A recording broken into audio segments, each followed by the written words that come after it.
Olivia Stewart ran her hand along the scarred oak bark, feeling the forest breath beneath her palm. After 15 years as a ranger in the Blue Ridge National Preserve, she had learned to read signs that others simply missed. A broken branch. Tracks of multiple boots where usually only wild animals passed. The silence hanging over the forest like a charged storm. Something was wrong, and it was her duty to find out what. She stepped away from the path, skillfully moving between fallen leaves to avoid revealing her presence. Her hand instinctively rested on the stock of the rifle she always carried for protection against cougars and bears that inhabited the preserve. Today, however, she was more concerned about two-legged predators. Poaching in the preserve was on the rise. 4 cases in the last month, a record for their quiet area. The park management had hired additional rangers, but Olivia knew the criminals always had the advantage: vast territory and countless places to hide. She stopped near a ravine, listening. Only the whisper of wind in the treetops. And then she heard it, a faint metallic sound, like a chain dragging across stone. Her heart beat faster. Olivia moved toward the sound source, keeping a low profile. Behind a large fallen trunk, she froze, hearing male voices. She carefully peeked out from her hiding place. In a small ravine, a camp was set up: 2 tents, a smoldering fire, and a cage. A cage that Olivia initially mistook for a shadow. Inside, something moved, the blackest darkness she had ever seen, with eyes that burned like molten gold in the forest twilight. Olivia held her breath. A black panther. Here, in Blue Ridge Preserve. Impossible. I'm telling you, Jake, we'll get at least $500,000 for it, she heard. There are collectors who will pay any price. I don't like keeping it here for so long, replied a second voice. The ranger service has doubled their patrols. In the cage, the panther moved, and Olivia saw that the animal was wounded. A spot of dried blood showed on its side, apparently from a tranquilizer dart. Olivia's heart clenched with fury. This creature was a rare wonder, yet these men were treating it like merchandise. Olivia was already reaching for her radio to call for backup when her foot treacherously snapped a dry branch. The sound seemed to echo throughout the forest. The conversation in the camp instantly died. "Did you hear that?" whispered one of the poachers. Olivia knew they would spot her in seconds. Making the riskiest decision of her life, she stepped out from her hiding place, aiming her rifle. "Ranger service, don't move," she shouted, trying to sound like she had an entire team behind her. The poachers looked surprised, but only for a moment. Then the older one laughed. "A lone ranger? Seriously? You realize you just made the biggest mistake of your life, lady." Olivia stood unwavering, despite the fear pulsing through her veins. "Step away from the cage. You're under arrest for poaching in the preserve and illegal possession of an endangered species." The younger man, nervous, reached for his weapon. At that moment, the panther in the cage let out a low growl that sounded like distant thunder before a storm. Its golden eyes weren't looking at the poachers, they were focused on Olivia, as if assessing her. Olivia knew that at this moment, her life depended on the next few seconds. But in her mind echoed only one thought: she would not allow these men to take this magnificent creature. There was no time to think. Olivia saw the younger poacher reach for the holster at his side. "Stand still," she shouted, gripping her rifle more firmly. The older man stepped forward, his face frozen in a cold smile. Tall, with a scar across his entire cheek, he radiated danger. "Listen, Ranger. This animal is worth more than you'll earn in your entire life. Why don't we make a deal? You get a share, we go on our way." Olivia felt her finger tense on the trigger. Final warning: step away from the cage. At that moment, the panther moved again, emitting a low guttural sound that chilled the blood. The animal stared directly at Olivia, its eyes shining with an intelligence she had never before seen in a wild beast. The younger poacher nervously glanced at the cage. "Ray, maybe we should listen to her? That black beast scares me." "Shut up, Jake," Ray barked, not taking his eyes off Olivia. She's bluffing. Backup won't come that quickly. Olivia knew he was right. The nearest patrol was at least an hour's walk away. She was alone against two armed men. Suddenly, Ray made a sharp move. Olivia instinctively pressed the trigger, and the shot thundered in the forest silence. The bullet hit the ground near the poacher's feet, a warning shot. That was enough. Jake drew his pistol. Ray jumped behind the nearest tree, and the air filled with the whistle of bullets. Olivia dug behind a fallen trunk, feeling the bark exploding above her head from impacts. She rolled, fired twice in the poacher's direction, and hit again, trying to steady her breathing. "You've made a huge mistake," Ray shouted. "Nobody knows you're here. Nobody will find your body in these woods." Olivia quickly assessed the situation. She was pinned down with limited ammunition, no radio contact with base. The radio hung on her belt, but calling for help now meant revealing her position. However, she wasn't just concerned about her own safety. The Panther was still in the cage, in the middle of the shootout. If she didn't act, the animal might die from a stray bullet, or worse, the poachers might kill it before they fled. Olivia crawled a bit further, finding a better position behind a group of rocks. From here, she could see the cage and both poachers, who were running from tree to tree, trying to surround her. "You don't look so brave now, Ranger," Ray shouted. Olivia didn't respond. Instead, she focused on her plan. If she could reach the cage and release the Panther. No, that was madness. A freed Black Panther would be no less dangerous than armed poachers. And yet, when she looked at the animal again, she saw that the Panther was staring right at her. And that gaze was neither fury nor fear, just deep, almost human understanding. A bullet hit the rock near her head, chipping off a fragment that scratched her cheek. Olivia flinched, feeling warm blood trickling down her face. Time to act. She took a deep breath, made her decision, and dashed forward, zigzagging between trees, heading for the cage. Bullets whistled past, but adrenaline made her elusive. She fell to her knees beside the cage, using its metal bars as cover. The Panther was inches away, its breath enveloping Olivia's face in a warm cloud. "I hope we both don't regret this," she whispered, searching for the lock. The mechanism was simple, an ordinary padlock. Olivia, with trembling fingers, retrieved a small set of picks she always carried. Jake's handgun rattled against the cage's metal, forcing her to duck lower. Time was running out. One of the poachers, she couldn't see which, was reloading. In a moment they would resume fire. The lock yielded with a soft click at the very second Ray shouted. "Jake, come in from the right." Cut off her escape route. Olivia threw open the cage door, crawling back. But the Panther didn't leap out as she expected. The animal rose slowly, its golden eyes never leaving Olivia. "Go on, run," she whispered. "You're free." As if in response, the Panther jumped from the cage, but not into the forest. It positioned itself between Olivia and the poachers, its black skin gleaming in the rays of sunlight breaking through the leaves. A low, threatening growl rolled across the forest. "What the hell?" Jake screamed. "Ray, the animal's loose." Olivia froze. Was the Panther protecting her? Such a thing seemed impossible. And yet the massive black cat stood as a living shield between her and danger, its muscles tense, ready to pounce. The poachers opened fire. The world around Olivia transformed into a chaos of sounds and movement. Ray and Jake fired erratically, their bullets whistling through the air, ricocheting off rocks and embedding in trees.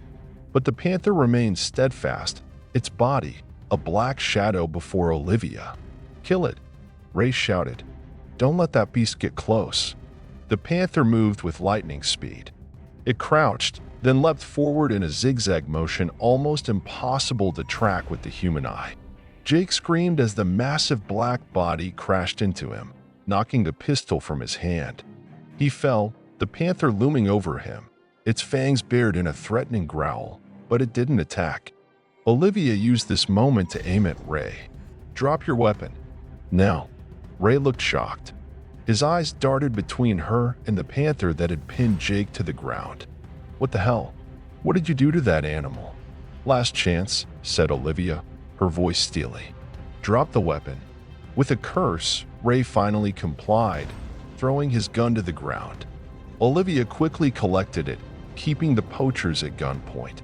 "Now slowly walk to that tree and hug it." "You're kidding," Ray protested. The panther turned its head toward him and growled. This time Ray didn't argue. He walked to the indicated tree, allowing Olivia to tie his hands around the trunk using cord from her backpack. Then she did the same with Jake, whom the panther finally released when Olivia gestured for it to back off. Only after finishing binding the poachers did Olivia allow herself to breathe. Her hands trembled from tension, sweat running down her face, mixing with blood from the scratch. She carefully backed away, finally pulling out her radio. "Ranger Station, this is Stewart. Code 6, I repeat, Code 6. I've detained 2 poaching suspects in Sector G7. Need assistance for transport." Then she turned to the panther, which stood in the middle of the clearing, watching her. It was impossible to understand what was going on in the animal's mind. In all her years working in the preserve, Olivia had never seen such behavior from a wild animal. "Who are you?" she whispered, slowly dropping to her knees to be at eye level with the panther. "Where did you come from?" The panther slowly approached, its powerful muscles rippling beneath velvety black skin. Olivia held her breath as the enormous cat stopped half a meter from her. The panther looked her straight in the eyes, as if peering into her very soul. "You're not from around here, are you?" Olivia quietly said. "Black panthers don't live in Blue Ridge." The animal blinked, as if in response. Then it slowly circled Olivia and approached her scratched cheek.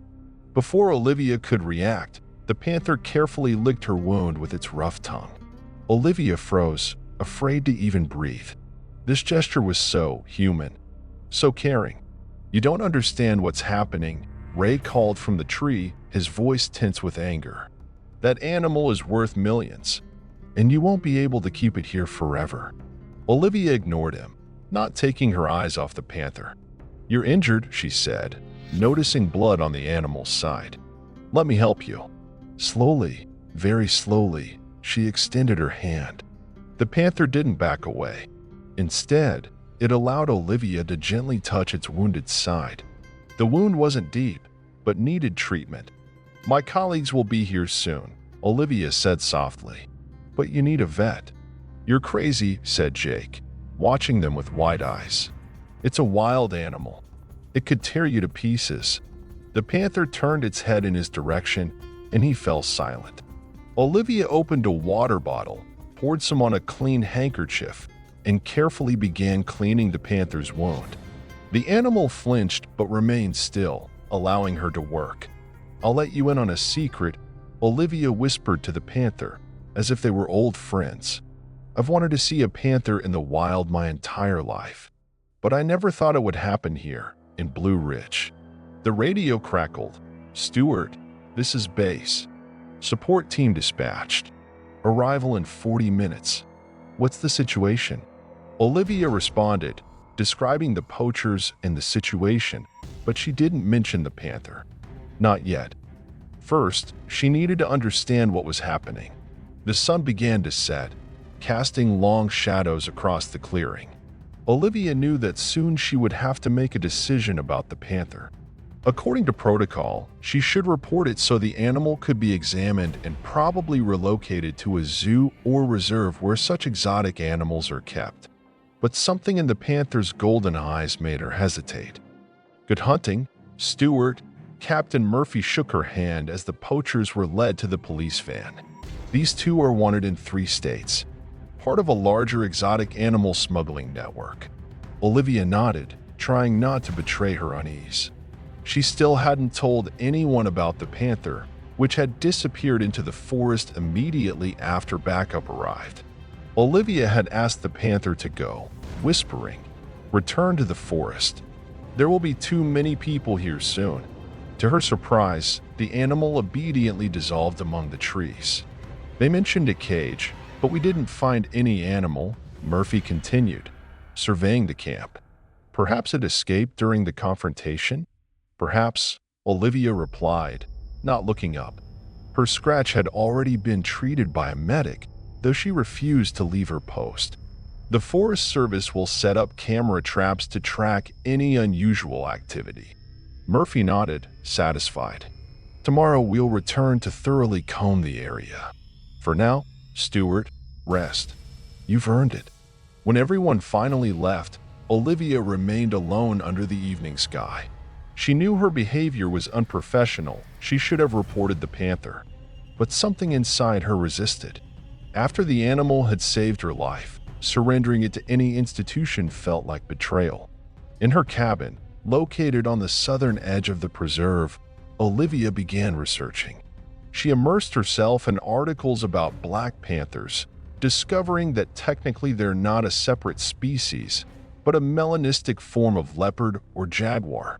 Neither of these species was native to the Appalachians. "So where did you come from?" she muttered, looking through records of exotic animals kept by private individuals. "And how did you end up here?" Her search was interrupted by someone's gaze. Olivia jerked her head up. On her porch, peering through the glass doors, stood the Panther. Its black fur blended with the night darkness. Only its eyes were visible, reflecting light from the cabin. Olivia's heart stopped. The Panther had found her. Against all self-preservation instincts, she slowly approached the door and opened it. "You came," she whispered. The Panther calmly entered, carefully surveying the space. Then it turned to Olivia, tilting its head as if in expectation. "Are you hungry?" Olivia asked, feeling absurd. She was talking to a wild panther in her living room. She retrieved raw meat from the refrigerator, leftovers from yesterday's hunt, and placed it on a plate.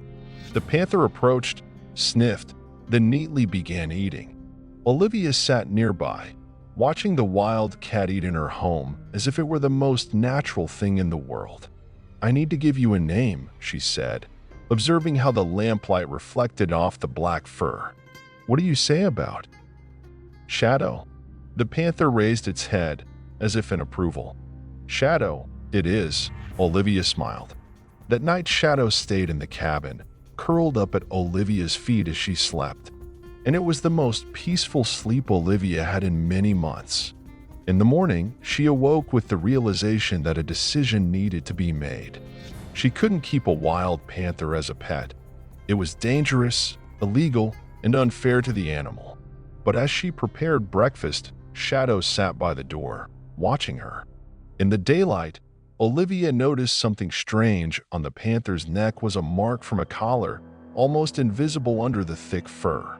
"Someone kept you," she whispered, carefully touching Shadow's neck. "Perhaps before those poachers caught you." A phone call interrupted her thoughts. It was Murphy. "Stewart, there's news." Ray Donner confessed. The panther they caught belonged to a collector from Florida. They stole it to sell on the black market. Olivia froze. "A collector?" "Yes, some rich guy named Victor Kane. He's already demanding the return of his property. But keeping big cats is illegal without special permits," Olivia protested, looking at Shadow, who sat nearby, clearly listening to the conversation. "He has all the permits," said Murphy. "And he's already heading here with a team. They want to comb the territory to find the panther." Olivia felt a chill run down her spine. "When will they arrive?" "Today after lunch. Meeting at the ranger station at 11 o'clock. I want you there. You know the territory better than anyone." After the call, Olivia turned to Shadow, who was watching her with anxiety in its eyes. "They're coming for you," she whispered, wrapping her arms around her knees. "But something's not right here. You don't behave like an ordinary wild animal." "And why did you come to me?" Olivia knew she had two options: help find the panther and return it to its owner, or she forbade herself from even thinking about the second option. Hiding an exotic animal was a serious violation. But then she remembered how Shadow had protected her from the poachers, how it had trusted her, how it had slept at her feet. This wasn't the behavior of an animal that was well kept. No, Olivia decided aloud. I won't let them take you. The decision was made. Olivia quickly packed a backpack with provisions, first aid, and basic camping equipment. She knew these forests better than anyone and knew places where they could hide while she figured out this Victor Kane. Shadow watched her preparations, following her every move. We need to disappear for a while, Olivia explained, hoisting the backpack onto her shoulders. Ready for a little adventure? The answer was a quiet purr that sounded almost like agreement. As they were leaving through the back door, Olivia heard the sound of car engines approaching on the gravel road to her cabin. She peered from behind a bush and saw two black SUVs heading toward her, much earlier than Murphy had said.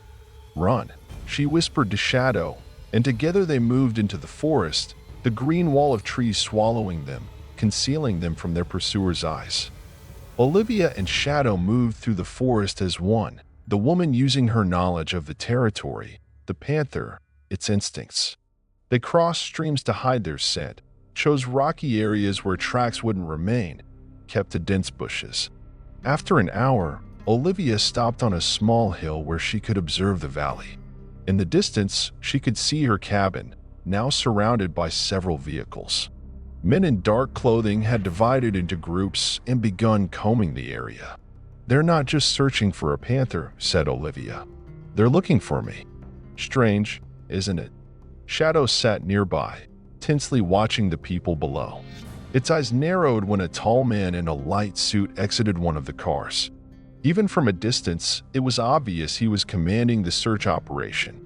That must be Victor Kane, whispered Olivia, taking out her binoculars.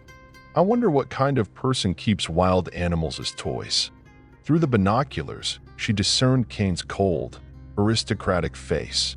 The man seemed unconcerned about the heat or dirt. His movements were precise, confident. When he turned to give orders to his men, Olivia noticed something on his cheek, a long scar, resembling. She lowered the binoculars, her heart beginning to beat faster. The scar looked like a mark from the claws of a large cat. He's not just your owner, is he? She asked Shadow, who didn't take its eyes off the distant figure. You struck him. That's why he's here. Not just to retrieve a valuable animal, but to get revenge. Shadow growled softly, confirming Olivia's guess. They continued their journey, venturing deeper into the preserve. By evening, they reached the heart of Blue Ridge, an old section of forest where the trees were so tall they created a sort of roof overhead. Olivia knew a small cave in this area that could serve as a safe shelter. We'll rest here, she said when they finally reached the hideout. Tomorrow, I need to contact Murphy, tell him what's happening. He'll help us. Shadow entered the cave, sniffing every corner before settling on the floor. Olivia lit a small fire. Its light created eerie shadows on the walls. Shadow settled nearby, its golden eyes reflecting the flames. You know, I studied big cats in college, said Olivia, taking a modest dinner from her backpack. I even spent a semester in South America observing jaguars. But none of those animals behaved like you. Shadow raised its head, as if understanding. You understand what I'm saying, don't you? Asked Olivia, leaning toward the panther. You're too intelligent. Too human. Suddenly, Olivia noticed something else, a small scar behind Shadow's ear, barely visible in the dim light. She gently touched it, and Shadow allowed this, not flinching. Surgery, she whispered. What did he do to you? That night she dreamed of nightmares, laboratories, cages, experiments. She woke at dawn, covered in cold sweat, and saw that Shadow was already awake, watching the cave entrance. They cautiously set out for the nearest ranger observation tower, where Olivia could use the radio to safely contact Murphy. Shadow moved alongside, occasionally stopping to sniff the air. When they finally reached the tower, Olivia felt relief. She quickly climbed the stairs, Shadow following her like a shadow. Murphy, come in. This is Stewart, she said into the radio. Static crackle, then a familiar voice. Stewart? Where the hell are you? You missed the meeting. I know. Listen, Murphy, this Kane, he's dangerous. I found the Panther. It has marks from surgeries, possibly experiments. A long pause, then, Stewart, what are you talking about? Kane is a renowned zoologist and philanthropist. He finances reserves worldwide. He also conducts illegal experiments, insisted Olivia. This Panther isn't ordinary. It is extremely valuable. A new voice interrupted her, and Olivia felt her heart stop. Kane was beside Murphy. And I would be very grateful for its return, Ranger Stewart. Olivia gripped the radio. What did you do to her? Ask her yourself, replied Kane, his voice cold as ice. Oh, wait. She can't answer, can she? At least, not with words. Shadow growled, hearing this voice. It's for standing on end. You conducted experiments on her, said Olivia, her voice trembling with anger. What exactly? Progress has its price, Ranger, replied Kane. Cognitive evolution is the future. My shadow is simply a pioneer. Olivia felt a chill run down her spine. She turned off the radio, no longer wanting to hear that voice. Let's go, she told Shadow. We need to find another way. They descended from the tower, but when they reached its base, Olivia saw movement among the trees. Kane's men were approaching, this time armed not just with tranquilizers, but with real weapons. Run, shouted Olivia, and she and Shadow dashed through the forest. The chase was intense. Kane's men seemed to be everywhere. Olivia and Shadow slipped through a narrow canyon, jumped over a stream, but the pursuers didn't lag behind. Finally, they found themselves on a rocky ledge above a deep gorge. Ahead was a narrow natural bridge connecting the two sides, their only escape route. Behind them, the voices of pursuers were already audible. We need to cross, said Olivia, looking at the precarious structure. Shadow hesitated, looking at Olivia. In its eyes was concern, almost human. It'll be all right, assured Olivia. I won't let him take you. They began carefully crossing the bridge when Victor Kane emerged from the trees, surrounded by his men. Enough running, Shadow, he called. You know I always find you. Shadow stopped in the middle of the bridge, turning to him. Olivia saw something change in the Panther's posture. This was no longer just an animal, but a creature that understood everything. Think about it, Ranger Stewart, Kane addressed Olivia. Why did the Panther seek you out specifically? Why did it protect you? Why does it understand your every word? Olivia looked at Shadow, and suddenly everything began to make sense. The unnatural intelligence, human reactions, surgery scars. What did you do? She asked, her voice trembling with horror. Kane smiled. His scar stretched across his cheek. Once people dreamed of talking to animals. I made it possible. Selective neural implants, stimulation of certain brain regions. She understands everything you say. And if she could, she would speak to you. She's not your lab rat, hissed Olivia. No, she's much more valuable. A breakthrough in science. The beginning of a new species. But then she attacked me. Kane touched his scar. Ungrateful beast. She escaped. And now I want her back. Shadow growled, slowly advancing on Kane, its body tense for a leap. Don't, Shadow, said Kane, pulling a remote from his pocket. You remember what happens when you disobey? Shadow stopped, and Olivia saw something new in its eyes, fear. I control her, Kane explained to Olivia. The implants don't just provide understanding, but control. One button press, unbearable pain. She knows it well. Olivia looked at them, disbelieving. The impossible connection between them began to make sense. Shadow didn't just understand human language. She thought almost like a human. You're a monster, she told Kane. I'm a visionary, he replied. Now step aside. She'll return with me, willingly or not. Time seemed to slow. Olivia saw Shadow looking at her with silent pleading. The animal, who had become almost human in mind, was trapped, as before, in a cage, but this time of neural chains and implants. Come here, Shadow, Kane ordered, extending the hand with the remote. We've lost a lot of work because of your escape." Shadow remained motionless, its eyes not leaving Olivia. "Disobedience," said Kane, and his finger descended on the button. Olivia saw Shadow's body convulse with pain, but the panther didn't make a sound, only her eyes narrowed from agony. Something broke inside Olivia. Without thinking, she lunged forward, knocking Kane off his feet. The remote flew from his hand and rolled toward the cliff edge. "Get them!" Kane shouted to his men as he and Olivia wrestled on the ground. Shadow sprang forward, jumping over the guards trying to catch her. With her powerful jaws, she seized the remote and crushed it with one motion. Kane screamed with fury, pushing Olivia away. He grabbed a guard's pistol. "If I can't control her, no one will." He aimed at Shadow. Olivia jumped forward, pushing his arm upward when the shot rang out. But the momentum carried them both to the cliff edge. In a horrifying moment, Olivia felt the ground disappear beneath her feet. She and Kane were falling into the abyss. She barely registered the lightning-fast movement. A black shadow leaped after them, its powerful jaws seizing Olivia's jacket.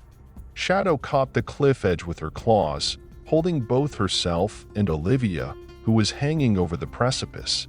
Kane wasn't so lucky. His scream faded in the depths of the gorge.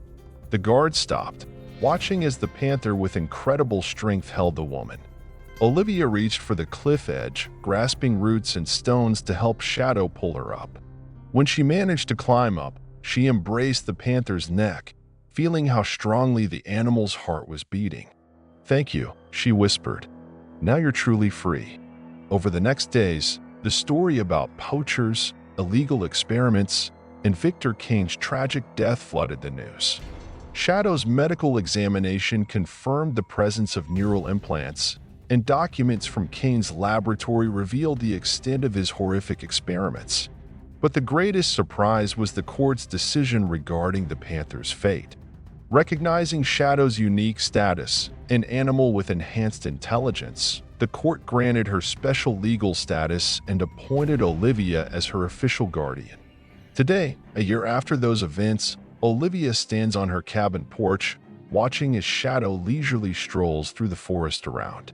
The panther is free to come and go as she pleases, but every evening she returns to the house where understanding and acceptance await her. Sometimes, when the sun sets behind the mountains and they sit side by side on the porch, Olivia thinks about the strange turns of fate. Shadow could have become her killer that day in the forest, but instead became her savior and friend.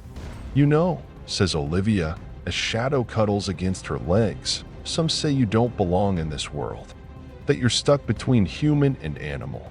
Shadow looks up, her golden eyes gleaming with understanding. "But I think you're exactly where you should be," Olivia concludes, stroking the glossy black fur. "Free and home."